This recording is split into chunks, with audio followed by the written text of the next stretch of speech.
Simpsons Index, an online spreadsheet that is also a podcast. This is the podcast. Coming to you out of the Side Quest Studios, this is the Simpsons Index, episode 264. Hello out there, I'm your host, Elliot Jay O'Neill, and joining me here as always, except when he's not, is BT Calloway. What's up, wimps and pimps? And joining us all the way from beautiful Victoria, from Murph's Tavern, is Murphy McLachlan. Hello, hello. BT is still my wimps and pimps line. That's my go-to. Sorry, man. Yeah. It's good. So, you only theft gold. You don't theft garbage. Yeah, that's fair. Okay, I'll just go with, hey guys, thanks for having me. How about that? There's an original sentiment. Yeah. No, always a pleasure to have you on, Murph, and make sure all the listeners out there catch our future appearance on Murph's Tavern as well, where we're going to be diving back into the CD library and reviewing the Yellow album. I'm very excited to do that. Yes. Well, you previously did Simpsons Sing the Blues on my podcast, Murph's Tavern, which is a very early 90s Bartmania hit. And I said we'll talk about this on my podcast, but yeah, we said at the time, it's funny, they never really did other albums like this. All the other Simpsons albums are like soundtrack albums. Mm-hmm. And then after we recorded, I looked into it and was like, oh wait, they did do another one. And if you want to hear what we think about it, bit of sizzle, check out Murph's Tavern. Absolutely. I'm looking forward to that one. But we'll save our thoughts for that for then. But for now, we've got some more Simpsons to review. Yay! So we're on our mission to finish off reviewing the 20s. And so today, Murph, I bring you Season 28, Episode 5, Trust But Clarify. First released in October of 2016, it was directed by Mike Frank Polcino, written by Harry Shearer. What? Yeah. Couldn't believe it when that name popped up. Yeah, so this was an interesting thing because prior to this season, Harry Shearer was really threatening to leave the show, and the show were just sort of outright saying in the media, yeah, we'll replace him. And Really? Yeah, then the discussions of, will the Simpsons end if one of them leave? Maybe not. They seemed like they'll just fucking replace him if they're asking for too much money or whatever. And yeah, so he comes back and all of a sudden pens an episode and has not penned one since. Yeah. Interesting. So that's like in his return contract or something? Because there's the phenomenon of frontman envy in like bands and stuff where, for years and years the guitarist is like, oh, the frontman gets everything, but I'm creative too, damn it, and then demands to get to sing a song and it usually blows. This is like, was he jealous of the writer's room? It's just odd. Like, especially we'll get into it, but this one's not exactly a hot banger. It's It is. If this was a thing he desperately wanted to get out there, I'm surprised. But yeah, it's because he's always shitting on the show, right? Like that's his thing. Like he always is very vocal, and that the show hasn't been any good since season 8 or whatever. And then it's his chance now to do an episode, and we'll get into it, but mate, okay. I don't think he can get away with shitting on the show anymore because you had the chance. You didn't. Yeah, you've played your hand. Yeah. Yeah. I think maybe what it is every the original writers up to season 8 all left, and then the new writers came in and they just bullied him a whole bunch. And they took him out behind the toilets and were like, "Hey, what you gonna do, dork? You gonna talk at us? Writers rule!" Pum. And they punched him. Well, even then, he's not an actor that would have much interactions with most of the creative staff of the show because, for the longest time and especially since here, he's been living in London and literally phoning in his work. Yeah, so they can't punch him. Yeah, it all fits, Elliot. You move to a new school in a different country, so your bullies leave you alone, and then the internet happens, and now they're bullying him on social media. Yeah, they're TikToking him punches. I don't know how it works. You tell me how cyberbullying goes. I don't know. I think Harry was pretty critical of it even in the classic years though. I remember him and Julie Kavanagh both didn't like how they had heaps of celebrities on Krusty Gets Cancelled, and there's a handful of other stories where he was a bit shitting on the show even in the glory years. So yeah, he's always been a bit of a Interesting. Yeah, he was one of the ones leading the charge on the what's the Armin Tanzarian episode. Yeah, he was one of the ones saying, yeah, this is a disgrace to the show. Yeah. Well, yeah, in this episode anyway, what did Harry Shearer write for this thing? 3 plot lines, A, B, and C. Yeah, true. So first plot line number 1. Yeah, Krusty releases a new snack that ends up containing formaldehyde, and Lisa wants to lead the charge on getting this out in the media. Meanwhile, Kent Brockman has been caught lying in a very Brian Williams 2015 fashion, or whenever that was. That was his name. Yeah, the American news anchor who or distorted said he was like the part truth. of the Olymp. Was it? Wait, was it? Because I thought there was one in England who like had always claimed to have been an Olympian until someone did the math and realized he was only 12, or something like that.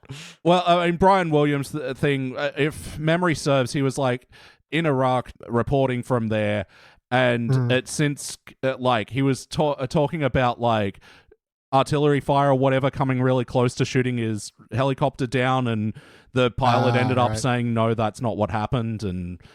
Anyway, he was suspended from NBC and allowed to come back for another 5 years or something. But anyway, so they're kind of doing a play on that with Kent Brockman, who gets ousted from the network. And and the C story, Homer gets a sense of ambition in his head and decides to get some new clothes, and it doesn't change anything in his life. And so we go back to blue pants and alcoholism. Yep. All right, what do we think? Pick a lane, guys. Yeah, it's weird. For an episode that I came with out from like, oh, that was a whole lot of nothing. Yeah, there were a lot of concurrent storylines, all of very little substance. Yeah. Yeah. Like even pick 1 or 2 and give them more meat. Yeah, I mean, A and B plots did converge at a certain point, so that was nice. But yeah, the Homer plot is so superfluous, you could remove it entirely and it wouldn't matter. Look, if people have heard me on this show before, they'll know that I am quite critical of newer episodes, and to the point where the last 2 you've had me on, I gave them both fails. This episode, will it be a hat trick? I did not hate, but I did think it was very bad. But honestly, this episode, sometimes I watch these newer ones and it actually makes me angry, right?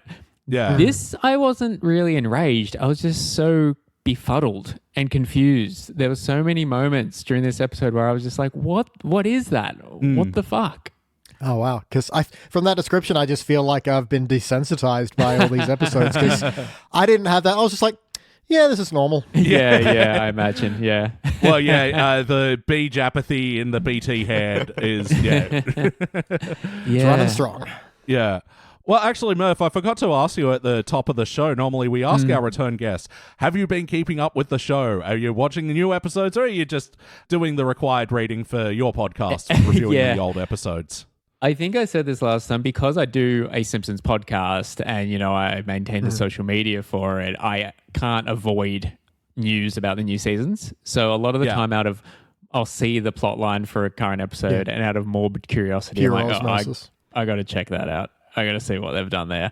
And I actually, what we did, I don't know if it'll have come out yet when this comes out, but I recently did the Life on the Fast Lane for my podcast. So we chatted about season 1's Life on the Fast Lane, which is the one with Jacques, right? The French bowling instructor. Jacques.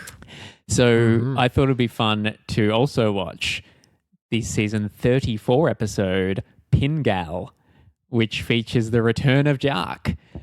I don't think you've done that for yours yet, have you? No, I don't think I even heard of it. Oh, there you go. I mean, I've not experienced this shuddering feel of dread I just had, so... It is... And this is season 34, right? So this is where they're saying, in this big campaign led by the guy from Vulture, it's back, The Simpsons is back. Yeah, This was freaking garbage. It was... I hated it. It was just so bad. So, I have been watching occasional new episodes, and sorry, I'd love to be loving it. I should make that clear. I'm not going into these ready to just get angry. I'm not like ready to just be like, come on, make me angry. But unfortunately, but no, this one though, it was mainly just confusion, I gotta say. Yeah, right. Let's kick off the questionnaire anyway. For better or worse, what's a moment that stood out to you, Murph? Okay, so it starts with what's the opening scene? Oh, Bart and Lisa and the candy, right? Yeah. Okay. Yeah, well, it starts off with a itchy and scratchy episode that does like a prolonged making a murderer intro, which it just one of the issues I'll talk about is how much time this episode just eats up on nothing, and that's the fact that we have a fairly long couch gag and then leads into this itchy and scratchy That's bit. Anyway, I will let you get back to your point. No, thank you for reminding me of that couch gag. So I was already scratching my head because that couch gag was weird. I was like, okay, whatever. Then they did the whole Making a Murderer setup. I've never seen Making a Murderer, but I got that. Okay, it's a parody. But then they go into the cartoon, and it's not a parody of Making a Murderer. So no, it's just a regular itchy and scratchy cartoon. So I was like, why did you do the Making a Murderer intro then? Anyway, so I'm scratching my head from that. Then you go into Homer at work. And then suddenly we're at this veterans bar, which we've never seen before. Grandpa's hanging out there. And then they're on the TV at the bar, they're playing a parody of like Jimmy Fallon. Yeah. And you've got Ken Brockman as the guest. And I'm just like, what is going on? And then Grandpa starts getting in an argument with the Iraq vet. And then they're throwing stuff at the TV. And I'm like, what is... I was just lost. Yeah. And so that scene, I think, is probably what sticks out to me. Grandpa at the veterans bar getting angry at Ken Brockman on the TV. Oh, yeah, that was, for me, just like...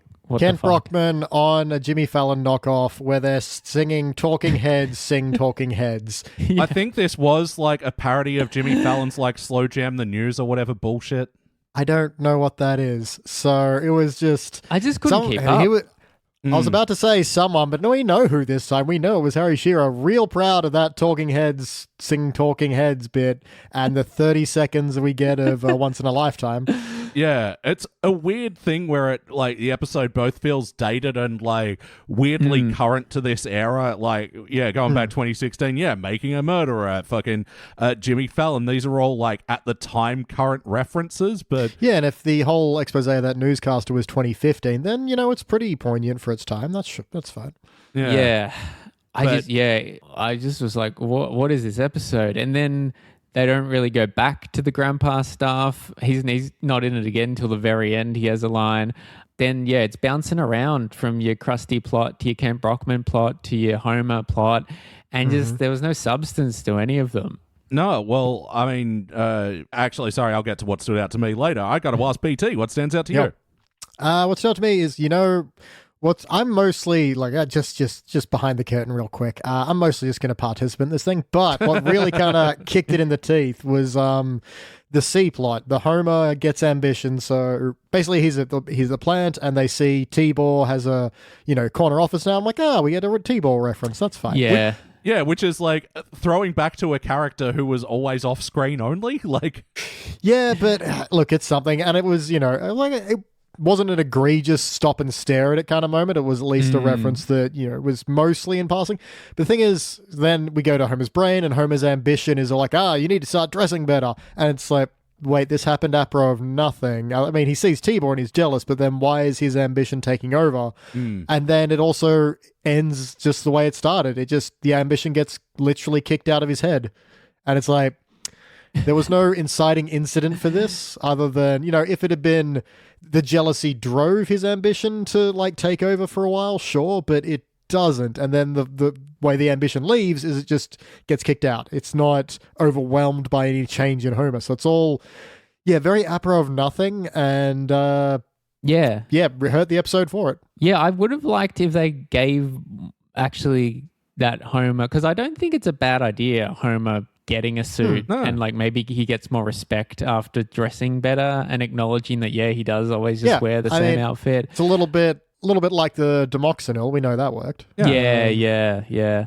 But they just, because it was one of three plots, they couldn't give it enough. They couldn't do anything with it. So it ends up just being a few scenes. He goes to Mr. Burns, shows him the logo and the suit. Burns insults him. He gives up. Yeah. Not even gives up, because even then the ambition's like, all right, you need to get back out there, and it just gets kicked out anyway. It just needed a moment of Homer being like, Nah, that was hard and I'm bored. Yeah, Yeah. and I was just quickly looking up. Yeah, Inside Out was previous, like came out the year before this as well. It's like, was it trying to do a little bit of a nod to that as well? Like Maybe. it could I have. mean, if anything, it'd be Herman's Head, which I think has one of the Simpsons in it. I forget who. Like it might have been a bit more stylistic to do that because, like, yeah, because these were just like nothing characters. This wasn't like any like the thought bubble creatures or whatever, but or like. Yeah, or even a comment on passing willpower or whatever, or brief ambition or anything like that. It was just, yeah, nothing plot. Yeah, I got really creeped out and confused by the bit where the female Homer in the brain comes up and he goes, "Are you lost?" And she goes, "No, lupus." And it looks like Girl Bart. yeah. That's what I thought. So really creepy. All right, one just me, because I was like, okay, I must have just seen the character model wrong. But okay, everyone was like, that's Girl Bart. Yeah, fully. This is not going well. Okay. So odd. Yeah. So I guess, for me, what stood out, sorry, just to clarify, was just just me being confused a lot. And I've got here actually in my notes, I've got jokes that were decent, jokes that weren't bad, and then the biggest section is just and then a bunch of dot points of stuff that made me just scratch my head. We will get to that. But for now, Elliot, what stuck out to you, and why is it Girl Bart? Yeah, well, I mean, just looking over my notes, like, it really did take a long time to sort of settle into what it was doing. And, you know, this is not exactly a rehash episode, but it is, giving me reminders, like you mentioned before, the Demoxenil episode. It's also a Homer's Confidence episode. And then also, like, it's a lot of the season 18 You Can't Say What You Want when Ken Brockman gets fired for swearing on air. Like, again, if you're going to rip off any episode, probably after season 15's a safe bet to, you know, not Simpsons did it yourself. That'll hold the little SOBs. But for a brief moment, it is taking a look at what journalism is now, and like the role of the newscaster is so vastly different, but it's only a brief fleeting glance, and it just feels like, we're taking too long to get Kent and Lisa meeting their stories together.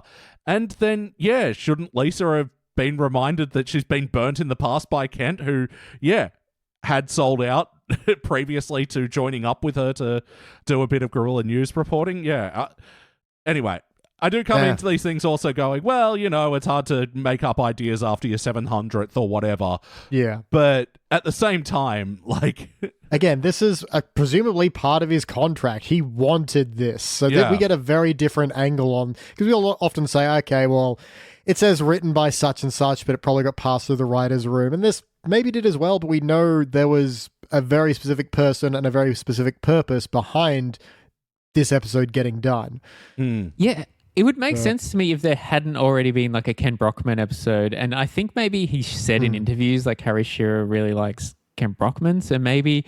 But like you said, Elliot, they've done a whole episode about Ken Brockman getting fired, and like he stays at the Simpsons house, right? And that like they've done it. Even Arnie Pye replaces him, right? We've been here. We've done this. But yeah, let's continue on down the questionnaire and talk about the wackiness. Was this a particularly wacky episode of The Simpsons? Mr. Burns just has a large like ink blot for his foot that when he can kick people. You know what? Didn't mind that gag. I didn't mind that gag either. Like, it all... I mean, it's wacky, but I don't hate it. It feels pretty typical Mr. Burns. Yeah. We did mention it, but I'm going to go into detail now. So Homer's ambition is literally ejected out of his ear and eaten by the dog. So we can confirm this wasn't a metaphor. There are tiny Homers in Homer's head, and they are edible. Oh, that means there's a tiny... woman in his head as well. Lady Bart is up there doing whatever that was there for. We don't know, but it's real. What was she giving him lupus? Is she the representation? I don't know. A lot of questions. I don't like any of them. Just going to quickly jazzercise my way onto Jordan's Anal Corner. Jordan's Anal Corner. There's a bit where I think Kent is playing, like he's like, nothing to do but to play a sad song on my beer bottle, and starts playing a beer bottle and plays multiple notes from the one bottle. That's not how that works. You do realize this is literally the itchy and scratchy argument of the And xylophone. I hope someone got fired for that blunder. Although it is right, I didn't see him changing the water levels in that frequently enough to produce multiple tones, but... I mean, it's physics, motherfucker. Yeah, I wasn't too bothered by any wackiness in this episode, to be honest. Like, most of my qualms with this episode, most of the things that irked me or annoyed me or confused me weren't really anything to do with, like, that's too surreal or that's too silly. Yeah, like you said, him coming out the ear was, pretty bonkers, but I'm willing to look past the ink thing in Mr. Burns' office, because he always has those like weird contraptions, like methods to humiliate the employees and stuff. But it did. I think you were saying, Elliot, you felt it went a bit too long. Yeah, I agree. I didn't find it that hilarious, especially when then Smithers wants it done to him, and Yeah, that was like, I like when Mr. Burns turns to Smithers, goes, and now your turn, thinking Smithers was going to kick Homer, but no, it's Burns is going to kick Smithers. It's like, that. And everyone was into this idea, Yeah, weirdly, a little too much. I found more whack while we were talking about whack. Oh. The robots that are making Krusty's candy, and there's a guard on duty, and it's, a joke I didn't mind. It's asleep and it's going Z, Z, Z, Z, Z, Z. But I realized, I'm pretty sure Lingro did the same thing. So, rings a bell. Z. No, that was that was the speak. The frog. The frog. Yeah. Oh, that's right. yeah. And also, just to steer back to Murph's point of what the fuck is happening, Lenny and Carl are writing a song. Yeah. Yep. And they're like, "Oh, you're gonna send that to Katy Perry?" It's like, the fuck are you talking about? Yeah. That was one of my many so weird things where I was like, what's going on? Is there now a fourth plot where Lenny's like a songwriter? Yeah. What the fuck? But talking about shooting with his empowerment gun and whatever, very confusing. Is that what and they tear down the fourth wall here as well, and they go, why do we call it a high five when we've only got 4 fingers? Yeah, I didn't wondered that too. Mind that. I thought, that is true. That is, I'm okay with that fourth wall tap, because it is one of those things where, you don't change it because that would be too jarring, but then, in universe, that would make sense.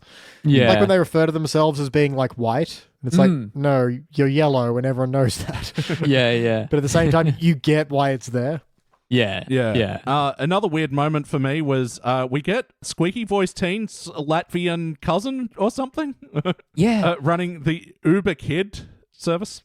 Right. Yeah. The end of act, I don't know which act it was, but the end of the act is Lisa asking him where he's from. Him saying, "Oh, you wouldn't know it." He's like, "No, tell me." And then Bart saying, "Why do you have to always make friends?"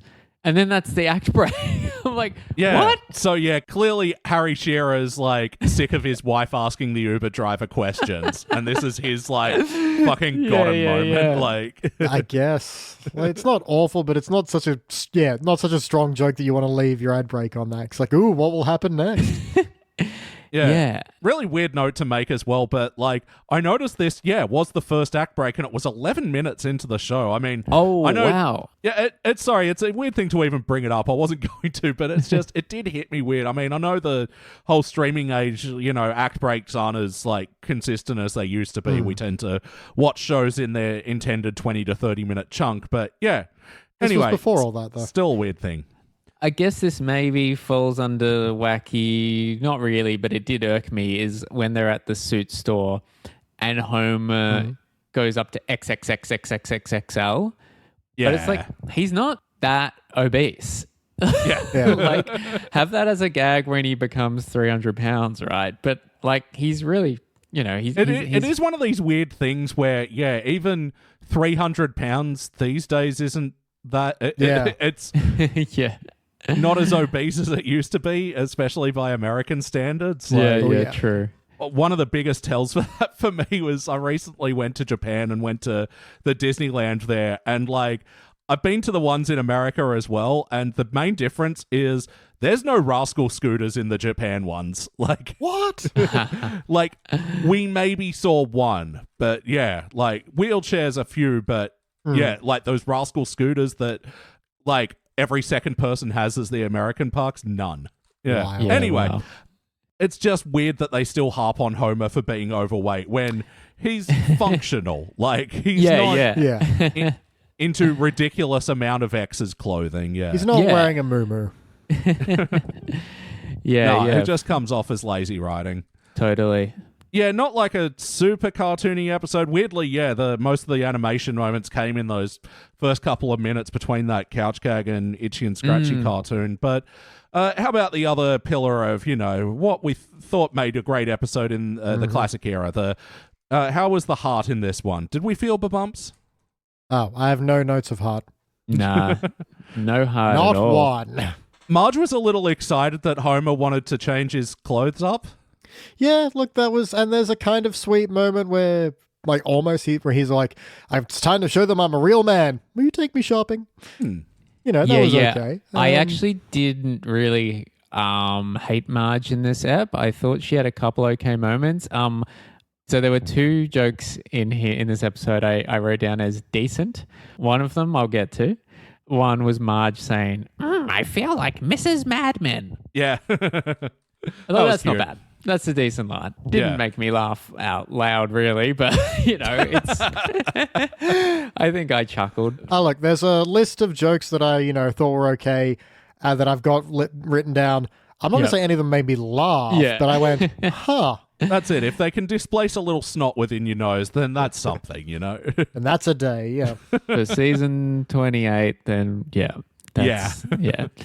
I really liked when Kent Brockman's at like the BuzzFeed type website and then he's like, good to crunch you or something. And Kent says, oh, the crunching is mutual. And then the guy goes, the crunching is mutual? What the hell does that mean? What the hell is this guy talking? And it was mainly Hank Azaria's delivery, but I thought that was pretty good.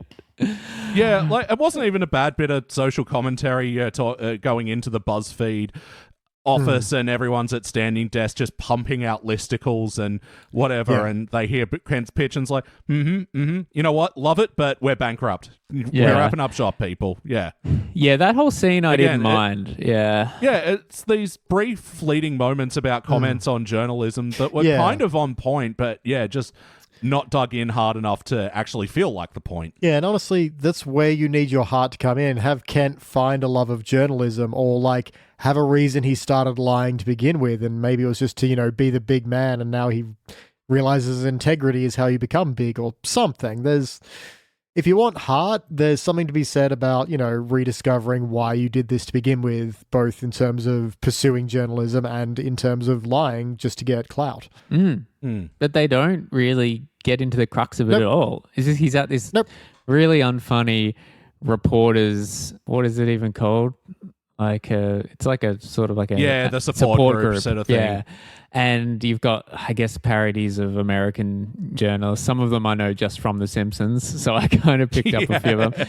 One of them is Dan Rather voicing himself, who I had to read of his, or scroll through of his Wikipedia after this. I was like, oh shit, this guy's pretty, like he's been involved in a lot of shit. Like he's in his 90s and he was like, there's heaps of like chunks on his Wikipedia where I was like, oh shit.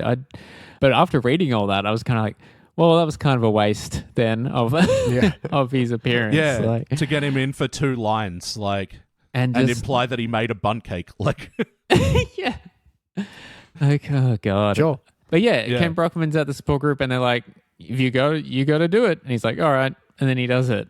It's like, like you were saying, BT, actually get into the mind of Brockman, and like don't just have it that the people at the support group told him to take the scoop. And then he takes the scoop. Like, there's... God. It is a trend that I'm only noticing recently. Do you agree, BT, that a lot of Simpsons episodes do eventually have a scene of the X-support group, Not that I remember specifically, but kind of... Had that assistant support group with Smithers. Sure. Anyway, it just felt like, more functional than purposeful, that scene. Yeah, and you know what now seems like a very obvious gimme is because we have this whole thing with, tiny people in Homer's head, why do we not get tiny people in Kent's head? And one of them's like the fame monster who's taken over everything, and then that gets kicked out, and somewhere in his head is the integrity guy, and he gets on the treadmill again. It's not great, but at least it ties them. Yeah, because we do get a brief flash of that with Kemp Brockman does have an integrity guy that pops up at some point, doesn't he? Oh, does it? I literally cannot remember. So I watched this yesterday. I'm not going to remember this for more than 24 hours. Yeah, peek behind the curtain, listener. Murph asks, so what do you want to do first? And I'm like, I just watched this episode and I feel it leaving my brain. Can we do my podcast first? It is Teflon-coated oil. Yeah.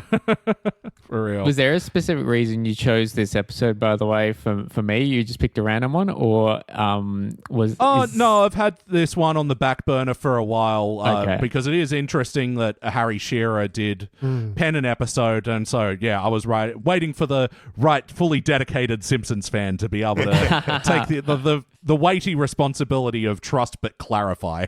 I'm honoured. What is that title as well, by the way? What the it's got to be a reference to something, but... Yeah, it is a reference. Fucking... I didn't write it down because I didn't think it'd be relevant. Well, you were wrong, Elliot. Now we're just going to vamp for a little while until you can Google it. I looked it up. It's a parody of a phrase called trust but verify, and apparently it's used to do with nuclear stuff. I don't know. Yeah, I looked it up and I still was confused as to why it was the title of this episode. Based on a Russian proverb. Yeah.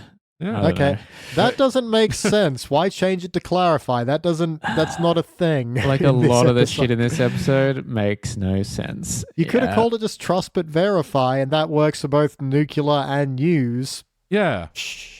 No, totally. But yeah, Luke, the other heart moment that I'll mention before we move on is, Homer and Marge getting it on in the dressing room of the yeah. Oh, yeah. Downtrodden store in the abandoned mall. Yeah. That's right. I forgot that happened. That was a weird bit where they walk into the mall. It's like a montage for 2 seconds while they walk past all the stores, and then they're in the store. And then there's no mention again of the mall being abandoned. I'm like, what are you doing here, guys? Like, yeah, it does feel like there's a lot to be riffed, because I'm sure we've all been to like mostly closed down malls before. They are weirdly eerie places, and I feel like there's a better riff to do than not just a bunch of background sign gags. I can't remember any of them because they weren't great. But like Bed Bath and Beyond closed. I can't remember. I don't know. Great riff. Hey, I'm not script writing genius Harry Shearer, okay? No, but again, it's like it feels like it's trying to point at the thing of like, yeah, malls are getting more and more empty over as the years go on, and like, yeah, it feels like it's going to make a point and then just kind of doesn't. Yeah, just like That's the they're trend trying of to this do episode. too many things at once, I feel, but they can't give any of them enough. Like, it's like they get bored. Yeah. Yeah, Harry Shearer, you may have ADD. Or just, you're not a trained script writer. I mean, yeah, because that's the thing. What has he written? Because, I mean, all the Spinal Tap and otherwise... largely Christopher Guest improvisational. movies, impro movies, so yeah. I think He's a great improviser, we know that. I think he does a lot of radio in the US. I feel like maybe he's written a lot of stuff for that, or I don't know. And I think he's maybe written a couple films.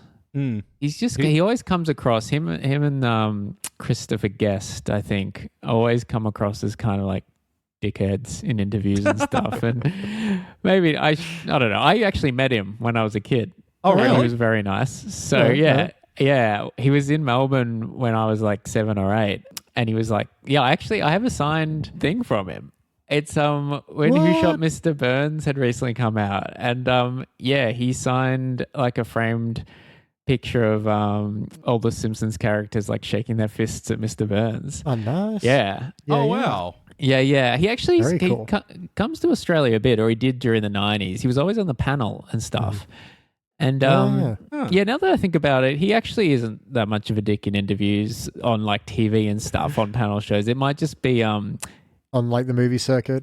Yeah, I feel like he's, you always hear he's critical of the show and stuff, but any like quotes you see about him, he seems a bit bit of a tosser. I don't know. But, a bit curmudgeonly, especially these days. I'm sure, I'm pretty sure recently I heard him do the whole PC culture, ruined comedy, blah, blah, blah. yeah. I That whole love thing. that riff. He's like, seems a bit of a stickler. Like he never used to do Halloween names in the Trouser Horrors. Yeah. He'd always be like, no, I'm not doing that. Like, it's too silly.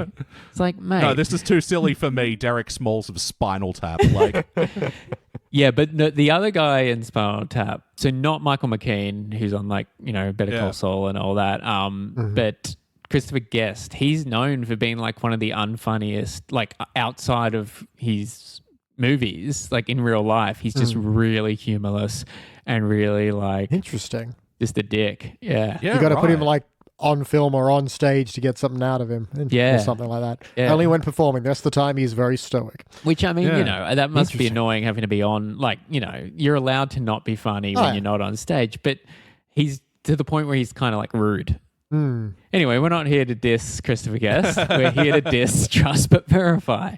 Well, So yeah, sorry, I did see Elliot. that, Harry had... No, that's okay. I did see there that Harry has written a few books and sort of co-credited as a writer on all the guest movies, but his one written and directed feature is called Teddy Bear's Picnic, and oh my god, it's an 80-minute comedy, and like it's a bunch of guys looking at a girl's butt on the movie poster. So All right. Well, we will be reviewing that on Starring Springfield. You can go to patreon.com/SideQuest Studios and part of your Patreon perks is you get to recommend a movie for us to review on Starring Springfield. Looking forward to it. yeah, we'll get more into Patreon plugs later, but yeah, my god, that is such a contender. I hope someone suggests it. But That's why I'm saying it quite clearly. gimme. organic plugs and everything, as organic as pointing them out. But ultimately, did this feel like an episode of The Simpsons? Are the characters reminding us of the characters we know and love from the classic years? I mean, the core of it, sure. The core, sure. Yeah, like beloved Springfield celebrity gets disgraced, and that we've done that a few times. Krusty's usual business practices, Bart's unwavering faith in Krusty, Homer that does a thing. All these pieces they're just flat. Yeah, I don't think anyone was really that out of character or anything, but I would say it did, because of the amount of times I was just befuddled. I will say no, it didn't feel like a Simpsons episode. Classic one anyway. Yeah. I did notice, though, suspiciously for a Harry Shearer episode, we do, get a plot centered around Kent, and then, Mr. Burns gets to make an appearance, and so does Otto. They don't use Otto a lot lately, but then, No. the kids trick him into going to the food processing plant, which... I did kind of like that, where he's just like, hey, Otto, can we go to the food processing district? No. Hey, Otto, I just remembered we're supposed to have a field trip in the food processing district. And then he turns like, okay, that works. But he only dropped Yeah. off Bart and Lisa. Yeah. It Anyway. was refreshing. Yeah, it was refreshing to see Otto in a bit that wasn't just him taking drugs or hey, Yeah. we got a drug joke, let's go to Otto. So, it's nice to see him actually just being a bad bus driver. But I was under the impression Harry Shearer didn't like voicing Otto anymore, because Otto now is just like very like a lot of Harry Shearer's characters, it just sounds like he's in pain when he's doing it. He's just, because in the old episodes, he's like, hey, Bart dude, hey, yo. Yeah. Like, and now he's like, it sounds like a really like guy that's Hello, just being. Bartholomew. Yeah, he's like, hey, Bart dude. All right. Yeah, for a character, like, it's never been clear how old he is, but we assume 20s to 30s. Yeah. Yeah, it has become one of these things where it's a voice that Harry has just aged out of. Like, yeah. I mean, I guess it makes sense now for him to be a long-haired guy that loves Iron Maiden and, Led Zeppelin and everything. I guess he has to be. I guess he has to be Gen X or whatever. Like, he has to be like 80s, 40s, Yeah. 50s. I mean, Yeah. same with Grandpa. It's like, it's getting to the stage where Grandpa probably fought in the Iraq War. Like, I know, yeah. It's like he'd be pretty old to be a World War II veteran, but Oh, yeah, do he- not try to understand time in The Simpsons. It's kind of always been Grandpa's quite old to the point where it's like, well, he must have been quite late Yeah. when he had Homer. But now it's just Yeah. like far out. Like, it's just like technically, yes, I guess he could have been in World War II, but it's a real just stretch. barely. Yeah. And then you've got the problem Yep. of Skinner being in Vietnam as well. Because like, I don't think Skinner's meant to be in his 60s, 70s. So, I will be interested to know, like, how, if they have addressed that in any newer seasons, or if they're just, Because I don't know how you possibly could without it being really weird. I think Like, by the way, all those stories I told about World War II, turns out that was Vietnam. Anyway, I'm Grandpa, bye. I mean, that actually could be an in-character way of doing it. Like, because he is always telling rambling story. Fuck, that could even be a plot. Like, it turns out they figure out, hey, hang on, Grandpa, how could you have fought in World War II? And then he turns out, he was a Vietnam vet. I don't know, or Korea. Or... It was just a whole Jacob's Ladder situation where he was remembering the wrong war because of the hallucinogenics they gave them.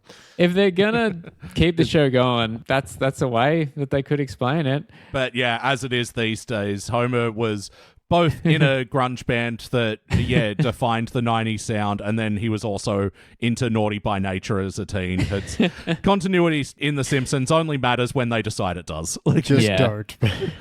But yes or no, would you watch this episode again? I mean, laundry at best. I'm going to go with a no. No, I do not want to watch it again either. BT, what would you change? I mean, we've talked a lot about what would change. To talk about this episode without discussing what the problems that are very easy to change. Yep. Okay. Efficiency of storytelling. Like, again, it has a very long introduction and then a long double introduction to the Itchy and Scratchy episode, and which is also pointless to the plot. So you've got a lot of dead air or just wasted time in this, and you could do a lot more with that, because one of my big gripes on this was mostly just but like the fact that the Homer plotline begins and ends with nothing. There's nothing that really causes that in any meaningful way, and it doesn't require a whole lot more. It could just be, Homer sees T-Ball got promoted. We go to the guys inside his brain. Someone wakes up ambition, and the ambition guy is then like, all right, we're going to take over your whole life. First thing, and another thing that kind of stuck with me is the ambition guy only wants to change Homer's clothes. If he made it clear that that was the starting point, that's the first thing you do, and then we go from it's just, again, tiny little changes that would make a bit more sense. And then, when that doesn't work immediately, we know Homer's a very instant gratification kind of guy. He's like, I tried a thing, but it didn't work, and he laughed at me. And the ambition guy being all, you got to pick yourself up and try again. And him just being like, nah, I got beer instead, thanks. And that's enough to be like, but instead it just begins and ends for nothing. And that really stuck out to me as being a pain in the ass.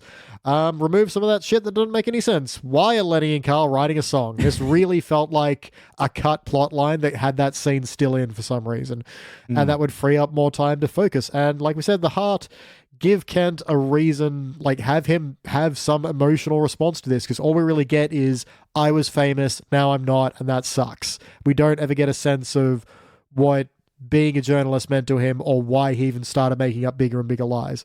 So yes, those things we've already mentioned. I feel like I've bogarted that conversation. I'm going to sit back. How about you, Murph? What would you like to change? I've actually got a lot, because I don't like just shitting on the new episodes. I like actually trying to write down what I would fix, right? So, Yep. With the Homer, because I think it definitely has potential, the suit thing, right? So I was brainstorming ways you could make that better, and I was thinking even Homer and the other co-workers could be going for the promotion, right? And they kind of joke about it in the episode. Homer's like, Lenny's got suspenders. And he goes, no, I rock suspenders, right? Yeah. I thought, well, that is a good point. A lot of the characters do dress pretty old-timey. Even for when it came out, when it was made in the 1990, they dress kind of old-timey, right? Yeah. Smithers has a bow tie and stuff, stuff like that. So I thought maybe it could be Homer and Lenny both, Homer has the idea to get a new suit. Lenny copies him, and they both start wearing suits to work. And then maybe they get to the second round interview, and they start just one-upping. Homer gets a new haircut, Lenny gets a new haircut. Yeah. So stuff like that. I don't know, make it a competition thing. And certainly something that drives the plot a lot more. And just, the idea of, I like the concept of Homer getting more respect when he's got a suit. Yes, it's very close to the Demoxenol thing, but hey, I think they're okay to repeat plots if it was season 2. Not so as much. long as you're then doing something different with it. And also, the Kent thing, like it's been said, they did that same plot. Kent got fired, got replaced by AlmightyK. I think what you were saying, Elliot, is like, some of them, there was some potential there and some good ideas with this old school newsman being thrown into the new world of news. So, and I didn't mind, that scene with him at the BuzzFeed type place. So maybe do more with that and have it that maybe even Kent resigns.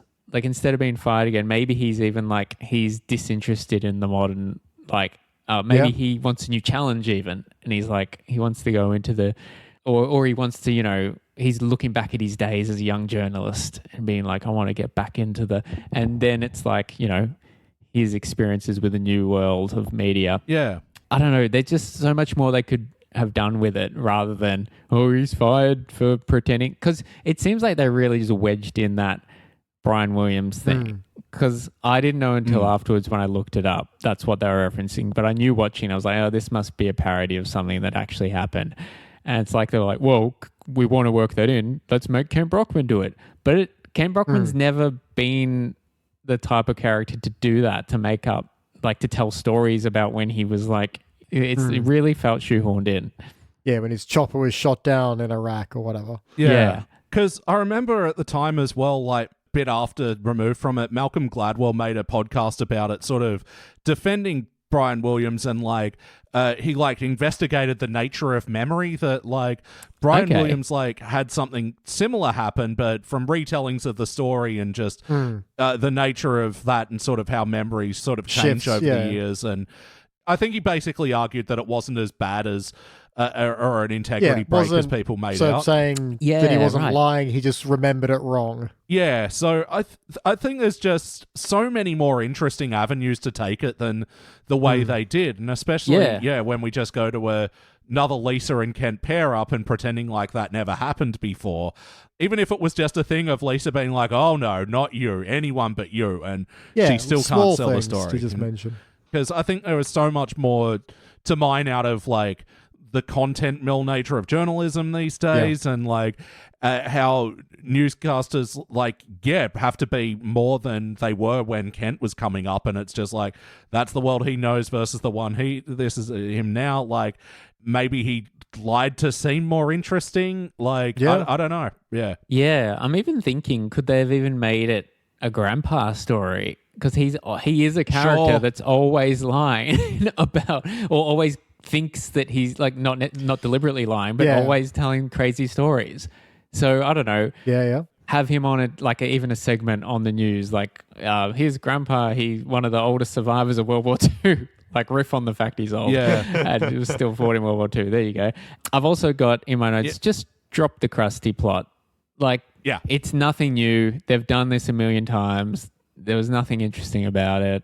I don't know. Yeah, sorry, that is the other thing I'd change, is I'd make the symptoms a bit more visually interesting. Yeah. Numbness of the art. Like, this is a cartoon show. You can draw whatever you like, and you decided to draw numbness of the arms? Come the fuck on. There's also a bit where they confront Krusty like, look what your candy has done, and then we get Ralph gets pulled up in a van, and they kind of like put him out on a hoist, and he's paralyzed, but he's also like in a support thing to hold him up. So I didn't realize he was meant to be paralyzed at first. Yeah. And he just says something like, "Okay, what's wrong with Ralph?" And they're like, "Oh no, he's paralyzed." I'm like, "Oh, is he? I didn't notice." There's also just odd. Just got reminded of that storyline. There's a bit on the bus where Lisa spits out the candy. Yeah. Millhouse swallows it and then goes, "I shared a meal with Lisa." And that on its own, okay, not bad. Yeah. But then he says, "That's halfway to a kiss." And then Nelson punches him. The food then comes out and goes into Nelson's mouth. And he says, "No, I kiss Lisa." Then Lisa goes, "Nobody kiss Lisa." And then they look at each other like, yeah. What the fuck? You could have cut that so earlier. What are you doing? Because all I was doing was writing down Nelson's kiss Lisa. Quite literally. It's happened. And by their logic, Nelson and Millhouse have now made out. That's where I thought the joke was going. It's like, actually, technically you would have kissed Millhouse and him, freak out and punch Millhouse or something. Yeah. I don't know. Yeah, it was so very much nothing.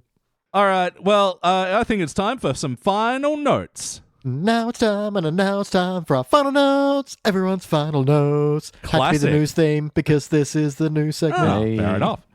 Murph, did you have any other parts of this episode you want to mention before we move on to the rankings? Decent-ish gag was when they're all on the couch eating their dinner on their like trays, and Marge says, Yeah. "No snacks at the dinner tables." I thought that's not bad. Yep. Marge was reading a book about soup, which was an okay visual. Yeah, what was that? And Boiling... pot I don't know. boiler, I think. Which Yeah. I looked up. Apparently, the pot boiler is a genre of fiction. Yeah. I think. Oh, okay. Which I didn't even get. I just thought it was funny. She was reading a book about the exciting world Yeah. of soup making or something. Yeah, I was like, yeah, that's not bad. Yeah. And just one thing that I thought was kind of funny was when Krusty is saying, "I got this delicious new candy," and then the thing pops up and says, "Candy not delicious." But then that's kind of undercut by the fact that it is Yeah. delicious. I was about to bring that up as like my first clunking joke because it's like, oh, they have to put a disclaimer, candy not delicious, but then it is. It's Yeah. like, Everyone likes it. Like... And then also, if it does actually taste good, why is Lisa spit it out? because it's all chemical. I don't know. She can analyze things and knows there's something wrong. Who knows? Right. It's Lisa. Why does she even want a piece? Because it's meant to be like made from prawns at this point, we're told. Yeah. It's like prawn flavored at least. So it's weird that she, a noted vegetarian, Yeah, wanted that's to true. eat. I don't know. Damn. Look, there are a lot of things Yeah. to fix here. Yeah. How about you, BT? Any other notes? I did kind of like Bart's line after after we see Krusty advertising the snack, and then Bart already has it, and he's like, "How'd you get that so fast?" Like, "I'm a Krusty Prime member, $75 a month." And it's like, that's very, what's the word? Foreshadowing the world to come. Yeah. Especially because we both watched this on Disney Plus. Again, weirdly undercut by later he goes, basically implies that he's a paid shill later on, but yeah. Yeah, Krusty whatever. Prime membership is the exact kind of ridiculous bullshit that Yeah, I it have feels like- several subscriptions where I need to take a long look at myself. Yeah. Yeah. A joke that isn't great, but I liked it because I think it was just the delivery. They're watching T-Bor in his office, and he gets out like a mini cola, and I think Lenny goes, "It looks like he looks like a giant holding it." I think it was purely like, I'm looking at the line going, that wasn't funny, but then I think it was just purely the delivery of it. Right, yeah. When Ken's talking about all the things he didn't do, he's like, "I didn't see Bin Laden die, or did I see the movie about it?" I'm like, okay, that's fair. And then Arnie Pie's like, I'm the new voice of integrity for Channel 7 News, and we say corporate taxes are too high. I'm like, okay, that's a nice immediate flip.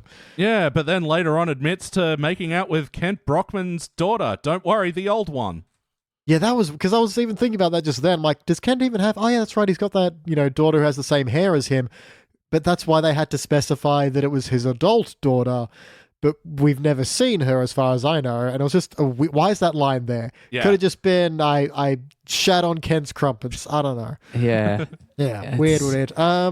When they go to get the suit, the guy measuring Homer for the suit has the line of like, Marge goes, "My husband needs a complete makeover." And he goes, "Oh, thanks, lady with the beer hive hair." Yeah. Like, okay, fair. Again, nothing I'm expecting laughter from, but just definitely Yeah, it's just, the Simpsons fashion is out of time, isn't it? Haha. yeah. And the line I think I got the biggest laugh from was, they go try taking the formaldehyde story to Channel 7, and they're all like, Krusty's our biggest star, and the formaldehyde's our biggest sponsor. Yeah. So, for why they won't run it, and I think I got the best laugh from me for the whole episode. Oh, yeah, and also Bart's line of, "You take all the fun out of eating poison." And that's it for me, Elliot. Over to you. Yeah. Right, back to you in the studio. Yeah, Homer's old white shirt apparently shows off too much of his cleavage. Yep. Didn't need that. That's a visual I've got now. Along with Lady Bart. And yeah, when they're having the TV table dinner, and they have Ken on for the apology of the century, I do like that Homer's engrossed in it. Again, it is a fleeting, perhaps, comment on our sick, sad nature as viewers that, we do love it when a celebrity falls, don't we? Oh, a bit of But fall. it's not. It's fleeting at best. Yeah. And sorry to interrupt, but you just go for it. make a good point. They could have focused on that maybe, like the Springfieldians' response to Brockman being shamed. But they don't. They don't dwell on that at all, do they? There's no real reaction to it. No, we loved him as our newscaster, but the second he fucks up, oh my God, yeah, fuck that guy. Yeah, like, it could have been a big commentary, but it wasn't. Could have been a real Ron Burgundy situation. Yeah, fully. Milhouse has an app called Smother for Luann to, like, spy on him. Yeah, and I kind of like she says, don't get too stressed or your nose will bleed. And Milhouse is like, will not, and his ear bleeds. It's like, okay, fair. I wasn't expecting that. Not bad. And my final note is when Kent and Lisa are getting Krusty on film about the formaldehyde and everything, Krusty goes, I'm going to sing Beatles songs to cover this up so you can't use it. And they cut immediately. That's a bit foreshadowing for something we'll be doing later today on Murph's Tavern. But I thought you were going to talk about how that was done in 30 Rock. Oh, true. Liz Lemon, one, do. Oh, That's right. Yeah. Far out. I thought it seemed a bit. Yeah. And yeah, a show which Brian Williams was on a few times. yeah. Anyway, it's time to rank this thing. On the Simpsons Index, we rank using our 6-point scale, which starts down the bottom at failure. Maybe the episode was just meh. You give it participant. I'll be doing that. Anyway, for the positive rankings, you got okay, bronze, good, silver, excellent, gold, but for the best, the very best, you use cubic zirconia. I'm going to go first. Let me show you how to participant. Yeah, this is a participant. It's like... It's a Teflon episode. It's going to leave my brain so quickly. It is of such little consequence. Its most interesting thing is that it was written by one of the Simpsons voice cast. There's not many of those. Yeah, that's about it. BT. Look, I was expecting a lot worse for something written by one of the voice cast because, again, that's not what they do. We have failed a fair few Dan Castellaneta episodes. I know that. So I was expecting kind of that. But look, again, honestly, I came in very solid, like a high-level participant. The talk has brought me down, but I don't think I'm in kick it in the pit yet. Yeah, it's going to leave the brain. Nothing's awful about it, but nothing's particularly good either. It's okay, and that gets a good old participant from me. And Murph, please finish it off. For the very first time, I am not failing it. It's getting a participant. Yay! Yes. One rank improvement. Unanimous participant. We are giving this episode a... Unanimous air. Yep, not even raising a finger. There's too much effort. But you like, what do you... If someone says, hey, what's this episode about? What would you say? Like, Kent Brockman gets fired, but they've done that. Like... Yeah. No, like when I go, okay, in this episode, let's do the quick summary. I'm like, oh, fuck, where do I start? Look, it's one of those things. Yeah, Kent Brockman gets fired, but they've done that before. Krusty releases a snack that hurts people, but they've done that before. Homer gets ambitious, but they've done that before. Yeah. Spot on. And now I am just putting the unanimous participant in the spreadsheet, crunching the numbers, crunch. And has this moved the needle on season 28 at all? It has slightly. Okay. This was originally ranking as our worst season. Wow. But it has been ever so slightly nudged up to joint second last. So it and season 29 weirdly have the exact same number ranking for us at the moment. Wow. We still have one more season 28 episode to review in the future, so that might change. Will it pull ahead or fall behind? And the suspense is incredible. But yeah, at the moment, it is a joint 33rd best season at average dull participant ranking. You guys were really trying to get me to just keep failing episodes, weren't you? By getting me on. Keep season 28 down where it belongs. No, but yeah, one of the better ranked episodes of season 28, which is so sad to say. Yeah. Wow. What this is. Yeah, look, the season 28 so far has only had 2 episodes that received positive ratings, and yeah, we've got one more. We've got one more to review, and yeah, those were a bronze and a shiny bronze. Out of curiosity, what were they? The town where they go to Boston, and Boston, There Will Be Buds, where Kirk and Homer become the lacrosse coaches. Yeah, which ends up being an okay, awkward friend-parent episode. Sort of yeah. Where Homer feels like he's too cool for Kirk, but they end up becoming friends. That sounds like an okay plot. Sure. Yeah. It is, yeah. While you're in season 28, there's certainly worse episodes to watch. You heard it here first, folks. You could do worse. But yeah, Murphy, thank you so much for joining us for the Simpsons Index today. Always a pleasure. I always like getting my rant on and trying to fix terrible episodes. It's a lot of fun. It's a fun bit of creative problem solving, isn't it? Totally. Yeah. Absolutely. But no, yeah, it was always good to be on here. Thank you. Yeah, I mean, they say the 30s are better now, so hopefully we can get you on again and give you an episode that at least elicits one positive ranking. But Imagine until that. then, you're reviewing much better episodes on your podcast, aren't you? Yeah, what are some we've done recently? We do season 9 on my podcast now. Previously, we only did up to 8, but we've got... Oh, you're going outside the tome. Yeah, exactly. Yeah, we did Das Bus, which I think is one of your highest rated season 9 episodes. Actually, I was looking at I fucking love that episode. Yeah, yeah, a lot of classic moments from that one. Yeah, so we did that recently.